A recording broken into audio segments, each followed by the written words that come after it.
ഈ എൻ്റെ തൊട്ടടുത്തുള്ളതാണ്, പതിയാങ്കരയാണ് ഇതിൻ്റെ മുതലാളിയുടെ വീട്. ഞാൻ ആമറ്റുഴയാണ്. അപ്പോൾ എനിക്കിവിടെ വരാൻ അവസരം തന്ന ഇതിൻ്റെ എല്ലാ ഭാരവാഹികളും എൻ്റെ ഹൃദയം നല്ല നന്ദിയും കടപ്പാടും ഒന്നുകൂടി ഞാൻ അറിയിച്ചു കൊടുക്കുന്നു. പിന്നെ ഇതിനെക്കുറിച്ച് രണ്ട് വാക്ക് എൻ്റെ ജീവിതത്തെക്കുറിച്ച് മാത്രം ഞാൻ പറയാം. 1993 ഞാൻ നിങ്ങളെല്ലാവരും സൗദി ഗൾഫ് രാജ്യങ്ങളിലേക്ക് പോകുന്നത് പോലെ തന്നെ ഞാനും വളരെ ആഗ്രഹത്തോടു കൂടി പോയതായിരുന്നു. പക്ഷേ എനിക്ക് സംഭവിച്ചത് ഒരു വലിയ ദുരന്തം തന്നെയായിരുന്നു. കാരണം ഞാൻ ഇവിടുന്ന് ബോംബെയിലാണ് ബോംബെ എയർപോർട്ടിൽ നിന്നാണ് റിയാദിൽ എത്തുന്നത്. അവിടെ എത്തിക്കഴിഞ്ഞിട്ട് ഞാൻ പുറത്തിറങ്ങി കഴിഞ്ഞപ്പോൾ ഇവിടെ ഉള്ളവർക്കാരും പോയി കഴിഞ്ഞ് ഞാൻ ലാസ്റ്റ് ഒറ്റയ്ക്കായിപ്പോയി. അങ്ങനെ ഒരു അറബി എൻ്റെ അടുത്ത് വന്നിട്ട് പാസ്പോർട്ട് ചോദിച്ച് ഞാൻ കൊടുത്തു.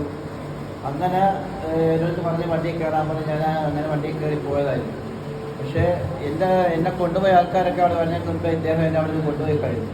അങ്ങനെയാണ് ആളുമാറിയ ആളെന്നെ കൊണ്ടുപോയി. ആളുമാറിയല്ല, ഇയാൾ ഇതുപോലെ എയർപോർട്ടിൽ വന്ന് കൊണ്ടുപോകുന്ന ഒരു പരിപാടിയുള്ള ആളായതുകൊണ്ടാണ് എന്നെ കൊണ്ടുപോയി. അങ്ങനെ ഞാനിങ്ങനെ പോയിക്കൊണ്ടിരിക്കുമ്പോൾ ഈ അന്ന് എയർപോർട്ടിൽ വെച്ച് ഞാൻ കണ്ടതാണ് ആ ബിൽഡിങ്ങുകളോ ഈ ആൾക്കാരെയൊന്നും അവിടെ വെച്ച് കണ്ടത്. പിന്നെ ഞാനൊരു മനുഷ്യനെയും കണ്ടിട്ടില്ല. പിന്നെ ഈ മരുഭൂമി കൂടെ തന്നെ ഈ വണ്ടി ഓടുമായിരുന്നു. ഇതൊരു പിക്കപ്പാണ്. അത് ഓടി ഒരു എത്രയോ മണിക്കൂറായിട്ട് അത് എത്തുന്നില്ല. ഇപ്പോഴേ ഞാൻ അന്നേരം എൻ്റെ മനസ്സിൽ ഇങ്ങനെ ഈ നമ്മുടെ ഗൾഫ് വന്ന ആൾക്കാരല്ല ഇത് എവിടെ പോയേക്കുന്നു. ഇവിടെയൊക്കെ സൗദി അറേബ്യയിലൊക്കെ ഒരുപാട് ആൾക്കാരൊക്കെ വന്നിട്ടുണ്ട്. ഇവരൊക്കെ എങ്ങോട്ടാണ് പോയേക്കുന്നത്? ആരെയും കാണുന്നില്ല, ഒരു ബിൽഡിങ് കാണുന്നില്ല, ഒന്നും കാണുന്നില്ല. അങ്ങനെ ഞാനങ്ങ് വിഷമിച്ചാപ്പാട് പിന്നെ എൻ്റെ മനസ്സങ്ങ് ഇതായി. കാരണം ഒറ്റയ്ക്ക് ഇങ്ങനെ പോവല്ലേ പോയിക്കൊണ്ടിരിക്കുമ്പോൾ അങ്ങനെ ഓടി 2 മണിക്കൂർ ഓടിക്കാണ്. അങ്ങനെ ചെല്ലുമ്പോഴാണ് ഒരു 10-700 ആടും ഒരു 10-20 ഒട്ടകവും കൂടി ഇങ്ങനെ നിൽക്കുന്നു. അവിടെ ഒരു മനുഷ്യനെ നിൽപ്പുണ്ട്. അത് മനുഷ്യനാണെന്ന് നമുക്ക് തോന്നത്തില്ല. അതേപോലെ വികൃത രൂപമായിട്ട് ഒരു ഭീകര ജീവിയെ പോലെ ഒരു മനുഷ്യൻ നിൽക്കുകയാണ്. അപ്പോഴേ എനിക്ക് ആ കരച്ചിൽ തുടങ്ങി. ഞാൻ തലയിട്ട് അടിക്കുകയാണ്. കാരണം എൻ്റെ പാസ്പോർട്ടും എൻ്റെ കയ്യിലായിപ്പോയി.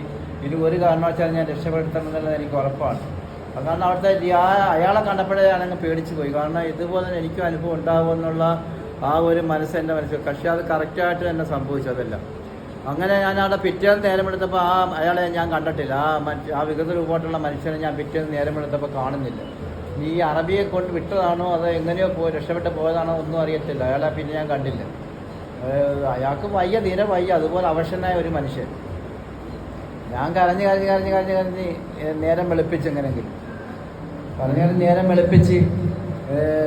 നേരം വെളുത്തപ്പോൾ എൻ്റെ അടുത്തൊരു ഒരു പാത്രം കൊണ്ട് തന്നിട്ട് പറഞ്ഞു ഇതിനെ പിഴിയാൻ പറഞ്ഞു. അപ്പോൾ ഞാൻ പിഴിഞ്ഞപ്പെട്ടാണെങ്കിൽ പാല് വരുന്നില്ല. കാരണം ഞാൻ ആടിനെ കണ്ടിട്ടേ ഉള്ളൂ, ഞാൻ പിഴിഞ്ഞിട്ടില്ല. അപ്പോൾ എൻ്റെ അടുത്ത് ദേഷിച്ചപ്പം വെച്ച് 2ാമത്തെ ദിവസവും ഇതുപോലെ തന്നെ കൊണ്ട് തന്നിട്ട് പിഴിഞ്ഞിട്ട് ഞാൻ പാല് വരുന്നില്ല. അപ്പോഴേ പിന്നെ അവൻ ദേഷിച്ച് 3ാമത്തെ ദിവസം ഇതുപോലെ പിഴിഞ്ഞിട്ടും പാല് വരുന്നില്ല. അങ്ങനെ ഒരു അടി എനിക്ക് തന്നു ആദ്യമായിട്ട്. അങ്ങനെ അപ്പോൾ അടി കൊണ്ട് ഞാൻ എൻ്റെ അള്ളാഹുവിനെ ദൈവങ്ങളെല്ലാം വിളിച്ച് ഞാൻ എന്തായാലും അങ്ങനെ പാല് വിട്ടി.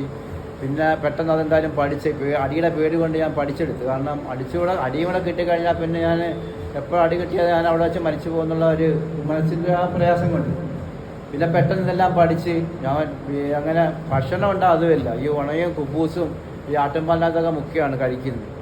ഈ അറബി അവിടെ നിന്ന് പോയിട്ടില്ല. ഇയാൾ എപ്പോഴും അവിടുത്തെ ഇയാളുടെ ജ്യേഷ്ഠനാണ് പുള്ളിക്ക് ഭക്ഷണമൊക്കെ കൊണ്ട് കൊടുക്കുന്നത്. അപ്പോൾ അയാൾ പോകും എന്നുള്ളൊരു പ്രതീക്ഷയിലാണ്, അന്നെങ്കിലും ചാടിപ്പോകാമെന്നുള്ളൊരു ചിന്തയിലാണ് ഞാൻ പിടിച്ചു നിന്നത്. പക്ഷേ പോകുന്നില്ല. അവിടുന്ന് ഇയാൾ പോവുകയാണെങ്കിൽ വേറെ ഒരാളവിടെ വരും, മറ്റേ ആളവിടെ വരും. അതുകൊണ്ട് ഒരു കാരണവശാലും എൻ്റെ അടുത്തുനിന്ന് ഒരാളെങ്കിലും എപ്പോഴും അവിടെ ഉണ്ട്. അതുകൊണ്ട് രക്ഷപ്പെടാൻ പറ്റിയില്ല. അങ്ങനെ 3 മാസം വരെ ഞങ്ങൾക്ക് ഒരുപാട് കാര്യങ്ങളൊക്കെ ഉണ്ട്. അത് പറഞ്ഞൊന്നും പഠിക്കാൻ പറ്റുന്നില്ല. സിനിമയിലത് കുറച്ച് കണ്ടു കാണും. എന്നാലും സിനിമയിൽ അതുപോലൊന്നും ഇല്ല. ഞാനെപ്പോഴും പറയുന്നത് ഞാൻ അനുഭവിച്ച കാര്യത്തെ പറ്റിയൊന്നും അത്രയൊന്നും അതിനകത്ത് വന്നിട്ടൊന്നുമില്ല. അങ്ങനെ പിന്നെ 3 മാസം ഒരു പാകിസ്ഥാനി അദ്ദേഹം ഞാനവിടെ 2-3 പ്രാവശ്യം ഇയാൾ 2 കത്ത് ഇയാളെ കൊടുത്തു അയക്കാൻ വേണ്ടി. പക്ഷേ ഇയാൾ അത് അയച്ചിട്ടില്ല. അയാൾ വലിച്ചേരി കളഞ്ഞു കത്ത്. അപ്പോൾ ഒന്നുകൂടെ വിഷമമായി. ഞാൻ വരുമ്പോൾ എൻ്റെ ഭാര്യ 8 മാസം ഗർഭിണിയായിരുന്നു. അത് പ്രസവിച്ചേ ഇല്ലയോ എന്നുള്ള ആ മനസ്സിൻ്റെ ആ വെപ്രാളോ എന്തോ ഒന്നും പറയാൻ പറ്റാത്തൊരവസ്ഥയായിരുന്നു അവിടെ വെച്ചുണ്ടായിരുന്നു. അങ്ങനെ ഞാൻ 3 മാസമായപ്പോൾ ഒരു പാകിസ്ഥാനി അവിടെ വന്നു. പാകിസ്ഥാനിയിൽ ഒച്ചയായിട്ട് വന്നതാണ്. അപ്പോൾ ഞാനിങ്ങനെ കൈകൊണ്ട് കാണിച്ചപ്പോൾ അദ്ദേഹം കൈപൊക്കി. പക്ഷെ അയാൾ എന്നെ രക്ഷപ്പെടുത്താൻ പല പണിയും കഴിച്ചു. പക്ഷേ ഇയാൾ എൻ്റെ അടുത്തുനിന്ന് മാറാതെ അയാൾ വന്ന കണ്ടുകൊണ്ട് എന്നെ കുറച്ച് ആടുമായിട്ട് അങ്ങോട്ട് മേയ്ക്കാനായിട്ട് അങ്ങ് വിട്ടു. അന്നേരം ഞാനിതുപോലെ പെട്ടെന്നൊരു കത്ത് എൻ്റെ ആ വേഗനകത്തിരിപ്പോൾ അതെടുത്തുകൊണ്ട് അയാളെ കാണിച്ചപ്പോൾ അയാൾ കൊണ്ട് അങ്ങോട്ട് മാറ്റിയിട്ടേക്കാൻ പറഞ്ഞു. അയാൾ പിന്നെ ഞാൻ ഇതിന് പോയിട്ട് തിരിച്ച് വരുമ്പോഴത്തേക്ക് ആ കത്ത് അവിടെ കാണുന്നില്ല. അങ്ങനെ ആ കത്ത് അയാൾ എടുത്തുകൊണ്ട് പോയി പോസ്റ്റ് സ്റ്റാമ്പ് എടുത്ത് അയാൾ അയച്ചു.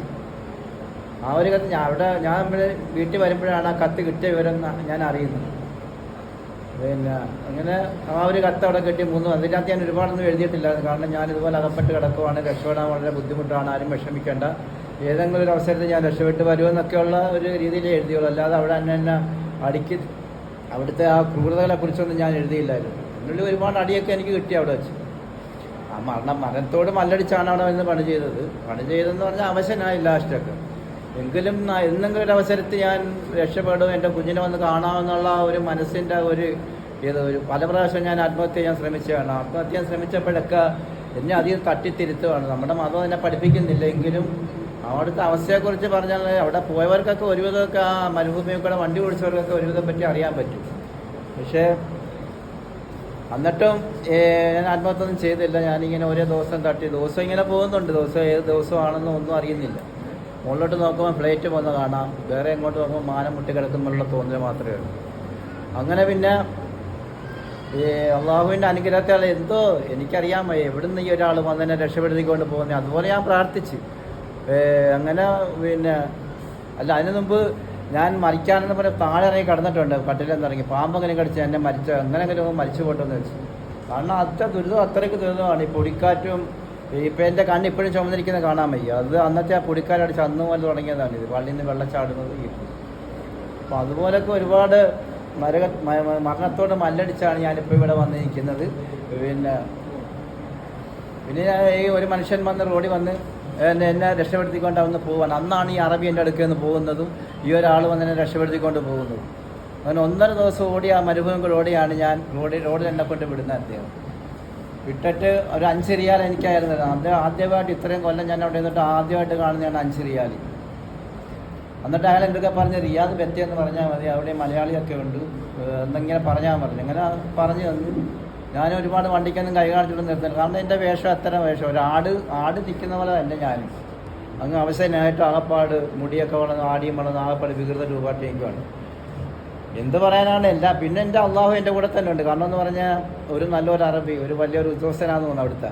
അദ്ദേഹം കൊണ്ടുവന്ന് നിർത്തി തന്നിട്ട് ആദ്യ കുഴപ്പി വെള്ളം തന്നിട്ട് പറഞ്ഞ് വണ്ടിയിൽ കയറാൻ പറഞ്ഞു. കയറി അവിടെ ഇരുന്നു. എനിക്ക് ആ വണ്ടി തൊടാനുള്ള ഒരു ഇതുപോലെ ഇല്ലാത്ത ഒരു സൈതാണ്. കാരണം അത്രയ്ക്ക് നല്ലൊരു അറബി കൊണ്ടുപോകും. അവിടെ ഉദ്യോഗസ്ഥനായിരിക്കും അദ്ദേഹം. അയാൾ ചെക്ക് പോസ്റ്റൊക്കെ കഴിച്ച് ചെക്ക് പോസ്റ്റ് എടുക്കാറായപ്പോൾ എൻ്റെ അടുക്ക പറഞ്ഞിറങ്ങി താഴെ വാടി ഇരുന്നോളാൻ പറഞ്ഞു.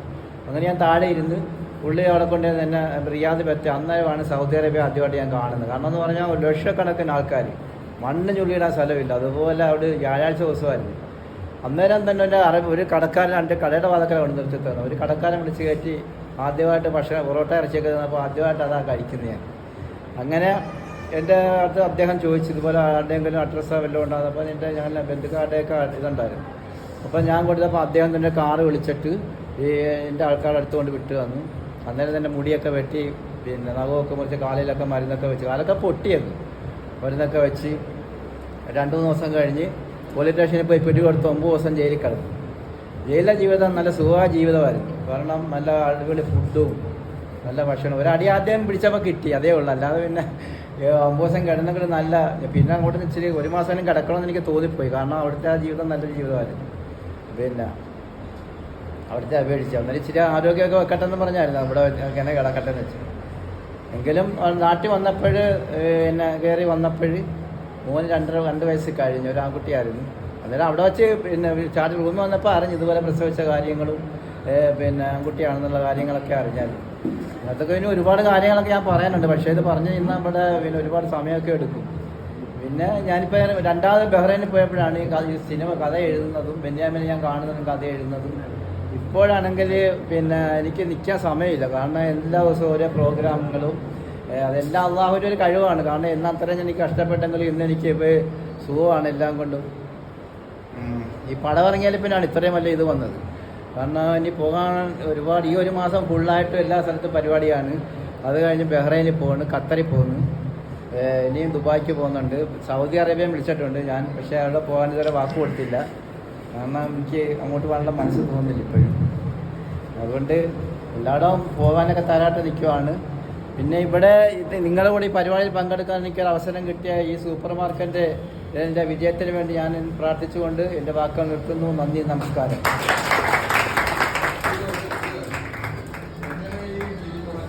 സിനിമയിലേക്ക് എത്തി എന്നുള്ളത് എന്ന് പറയും.